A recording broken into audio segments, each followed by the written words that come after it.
Welcome to Kali twisted stories part 69। जय माँ काली जय माँ तारा, आप सबका भला हो। राधा और कृष्ण का प्रेम के पार्ट 7 में आप सबका स्वागत है।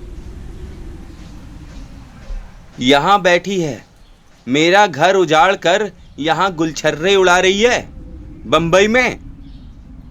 लगभग चिल्लाते हुए रुक्मणी ने बॉम्बे के उस अपार्टमेंट अन्नपूर्णा अपार्टमेंट के 16th फ्लोर पर जाकर कहा।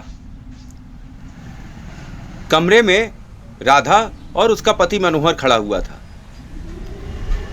राधा शादी के बाद बॉम्बे आ गई थी और यहीं बस गई थी। उसका हस्बैंड यहीं पर ऑफिस जाता और वापस आता। रुक्मणी ने जब राधा के बारे में इन्वेस्टिगेशन किया तो उसे पता चला कि उसकी शादी बॉम्बे हो गई है और अब वो बॉम्बे में रहती है, प्रयागराज से बहुत दूर, कोसों दूर। पर रुक्मणी के हृदय में जलती हुई अग्नि कहाँ शांत होने वाली थी। अभी तो उसने कृष्ण को ही बर्बाद किया था, अब उसके साथियों को बर्बाद होने का टाइम आ गया था। एक बार उसने बोला था, तेरी बर्बादी के दिन चालू हो गए हैं, अब तू बर्बाद हो जाएगा। ऐसे अपशब्द और ऐसी बद्दुआएं रोज ही कृष्ण को मिलती थीं, पर अब रुक्मणी उसे चरितार्थ कर रही थी। पहले उसने कृष्ण का सब कुछ छीन लिया फर्जी साइन करके, और अब उसकी साथी राधा की बारी थी।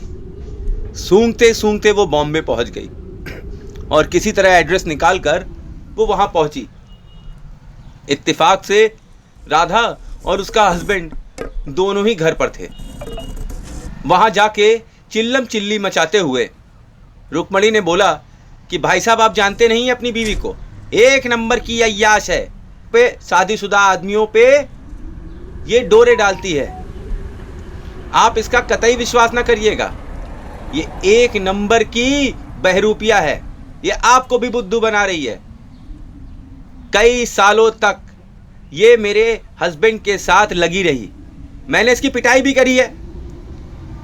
क्यों राधा, ये सच है क्या? मनोहर ने आश्चर्य से राधा को देखकर बोला। राधा लगभग सकपका गई। उसे यकीन नहीं हो रहा था कि उसका बैड लक प्रयागराज से यहां तक आ गया था। और क्यों आ गया था अब, जबकि वो इस नए जीवन में सुखी से सेट हो गई थी। ये रुक्मणी कहां से आ गई थी? अब तो वो कृष्ण के पास फोन भी नहीं करती थी, ना ही कृष्ण से फोन करता था। दोनों एक दूसरे से एकदम जुदा थे। बस एक बार जब कॉल आया था तब बात हुई थी, उसके बाद क्या बताया जाए। लेकिन 6 महीने से तो कोई न कॉल आया न कुछ आया। रुक्मणी ने ध्यान से देखा कि राधा का पेट थोड़ा सा फूला हुआ था। बोली, लगता है मेरे ही हस्बैंड का है। मनोहर ने लगभग चिल्लाकर बोला, तमीज से बात करिए, आप हैं कौन और मेरे घर में आकर ऐसे क्यों, कैसे बात कर सकती हैं? ये मेरी पत्नी है। जरा ध्यान से, जरा ध्यान से। कैसा ध्यान से? ये आपकी पत्नी होगी, पर आपके पहले ये मेरे हस्बैंड के साथ गुलछर्रे उड़ाती थी, और एक नहीं दो नहीं, पूरे 10 साल इसने मेरे हस्बैंड के साथ गुलछर्रे उड़ाए हैं, और अब मेरा घर बर्बाद कर कर यहाँ सुख चैन से रह रही है। वाह वाह वाह वाह वाह, अच्छा बकरा फांसा है, गाड़ी भी है, बढ़िया घर भी है, वाह भाई वाह। पहले मेरे हस्बैंड को फांसा और अब आपको मूर्ख बना रही है। मुझे तो लगता है भाई साहब, ये बच्चा भी आपका नहीं है, ये बच्चा भी चोरी छुपे मेरा हस्बैंड इसको देकर गया है। मनोहर अपना सिर खुजलाने लगा और क्रोध से रुक्मणी को देखने लगा। बोला, एक तो मैं आपको जानता नहीं हूं, ऊपर से आप फालतू बकवास कर रही हैं। मेरी बीवी मेरे साथ 24 घंटे रहती है और ये प्रयागराज नहीं जाती है, इसलिए आपकी बकवास का मेरे ऊपर कोई असर नहीं होने वाला है। मैं अपनी बीवी को संभाल लूँगा, आप अपने हस्बैंड को संभालिए। मुझे अपनी बीवी पे पूर्ण यकीन है कि वो मुझे कभी धोखा नहीं देगी। इन 6 महीनों में जितना मैंने उसे जाना, ये जाना कि वो मुझे दिल से चाहती है। हम लोग तन मन धन तीनों चीज़ों से जुड़े हुए हैं। मैंने अपना सब कुछ इसके नाम कर दिया है और इसने अपना सब कुछ मुझको दे दिया है। अब इससे ज़्यादा एक औरत और आदमी के बीच में क्या रिश्ता होना चाहिए। हमारा हस्बैंड वाइफ का रिश्ता पक्का है। आप अपना घर संभालिए, बजाय इसके कि आप मेरे घर में आके क्लेश मचा रही हैं। देख लीजिएगा भाई साहब, ये औरत आपको भी धोखा देगी। अरे चोरी छुपे आपके पीठ पीछे रोज फोन पर बात करती होगी, जरा इसकी कॉल डिटेल्स चेक करिए। ऐसा कहना था कि मनोहर ने राधा का फोन लिया और कॉल हिस्ट्री खोली तो देखा उसमें कोई भी फोन जो कि कृष्ण का होता ऐसा कोई नंबर ही नहीं था। कहा लीजिए, देख लीजिए, तसल्ली कर लीजिए, आप अपने दिमाग का इलाज कराइए, आप वापस प्रयागराज जाइए। मेरी बीवी मेरे पास यहाँ सुरक्षित है। आप अपने हस्बैंड को देखिए, हो सकता है वो किसी और औरत के चक्कर में घूम रहा हो, वही चरित्रहीन हो। रुक्मणी बोली, चरित्रहीन मेरा आदमी भी है और आपकी औरत भी। आप समझ नहीं रहे हैं, ये दोनों एक ही थाली के चट्टे बट्टे हैं। ये उसके बगैर नहीं रह सकती और वो इसके बगैर नहीं रह सकता। ऐसा हो ही नहीं सकता कि दोनों अकेले रह जाएं, और कभी एक दूसरे से अलग हो ही नहीं सकते ये लोग। आपको क्या दिखता है? ये औरत जो मेरे साथ है पिछले 6 महीने से, इसने ऐसा कोई काम नहीं किया जिससे ऐसा लगे कि इसका कोई चक्कर चल रहा था या इसके पीछे कोई है। सीधी सिंपल लड़की है, खाना बनाती है और मुझे खुश रखती है, और मैं इसके साथ बहुत खुश हूं। तो भगवान के लिए please leave my house immediately, नहीं मैं तो गार्ड बुलाकर आपको धक्के मार के निकलवाऊंगा। रुक्मणी बोली, आप मुझे धक्के मार के निकालेंगे और इस औरत को कब धक्के मार के निकालेंगे?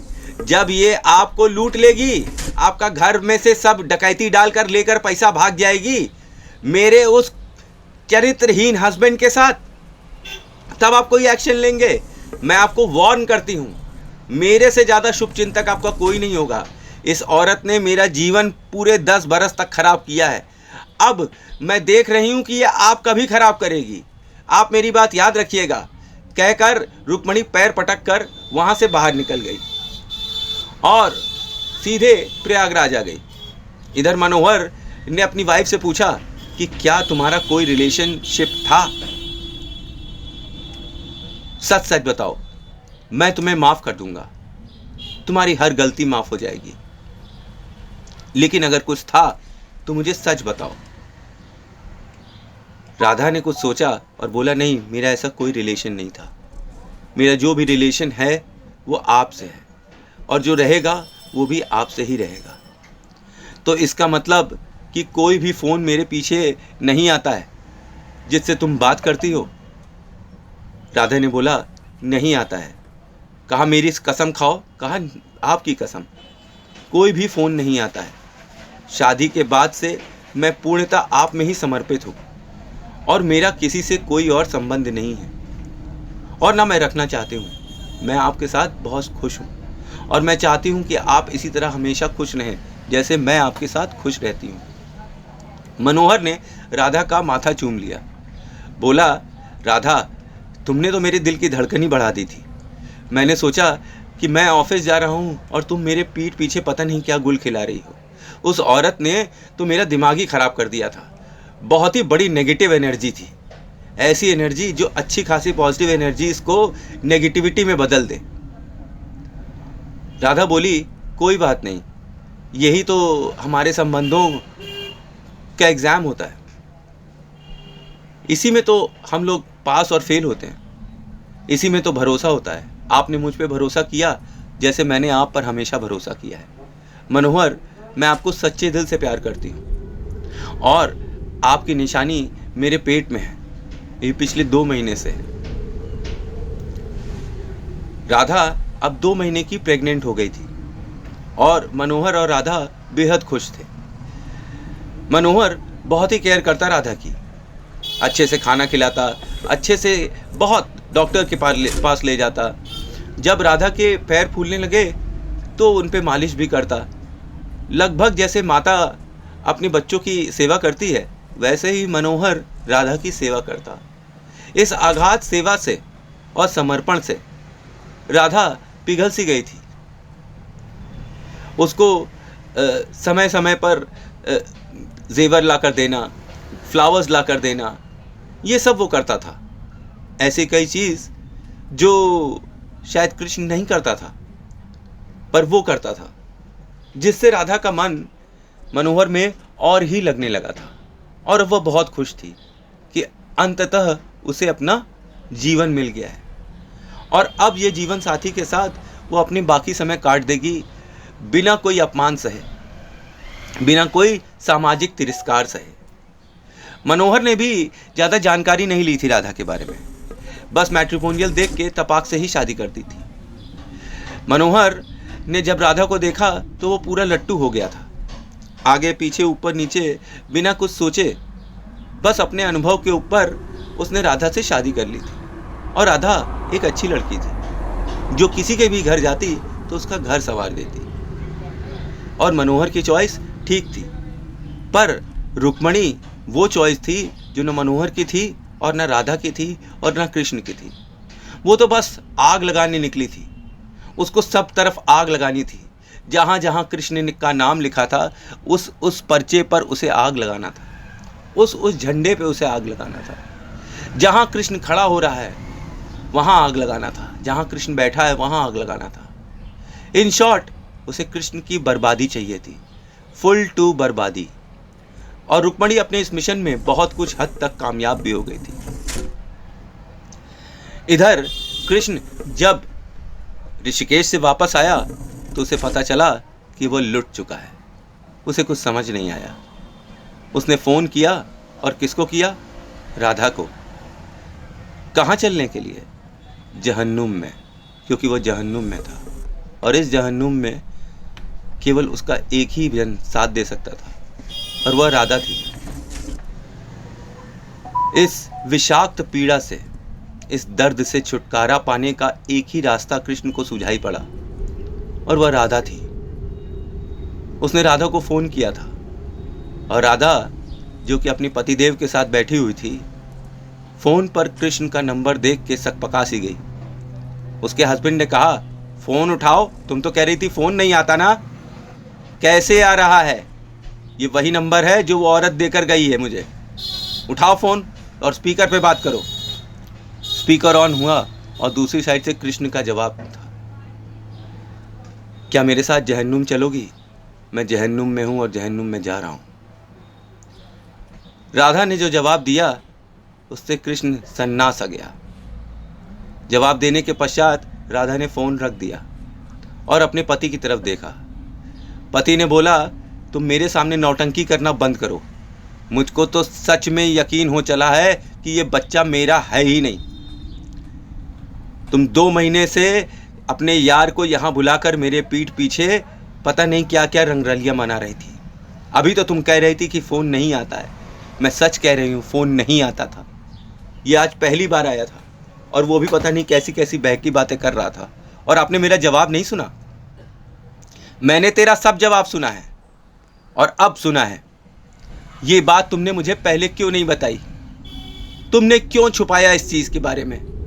मुझे क्यों ये दूसरों से पता चला? इस बारे में अगर तुम मुझे सच बता देती तो आज मैं तुम्हें माफ़ कर देता, पर तुमने झूठ की गांठ बांधी, और एक के ऊपर एक बांधी, और इतनी गांठें बांधी हैं कि अब हमारी शादी कोई मायने नहीं रखती है। मुझे तुम पर भरोसा नहीं है। ऐसा मत कहिए मनोहर। मैंने हर कुछ दांव पे लगाकर आपकी तन मन धन से सेवा करी है। मेरा जो कुछ भी है सब आपका है। आप ही मेरा फ्यूचर हो। आप ऐसे मत कहो। मनोहर लगभग पागल सा हो गया। मैं सब समय अपने ऑफिस में जाकर अपनी टांगें तोड़ता हूँ, सर फोड़ता हूँ, पागलों की तरह काम करता हूँ, और तू मेरे पीठ पीछे गुलछर्रे उड़ाती है। ये कहकर मनोहर ने बेल्ट निकाली और थाड़ थाड़ थाड़ थाड़ थाड़ राधा के जिस्म पर लाल और नीली रेखाएं बनने लगी।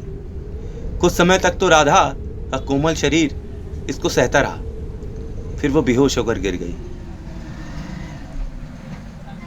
तो कैसी लगी कहानी? अच्छी लगी कहानी? आई होप अच्छी लगी। अब कल के एपिसोड में ये देखते हैं कि रुक्मणी और क्या कर सकती है, और क्या क्या कर सकती है, क्योंकि अभी तो नीलम भी बची हुई है जो रुक्मणी के रडार पर आ सकती है, और राधा जिसकी अब दुर्गति होनी स्टार्ट हो गई है, जिसका सुखमय जीवन विष के समान हो गया है। रुक्मणी के आग लगाने के बाद अब वो आगे कैसे कोप अप करेगी, कैसे वो जहन्नुम से निकलेगी, तो जानने के लिए देखिए अगला एपिसोड। Thanks for watching. जय मां काली, जय मां तारा, आप सबका भला हो।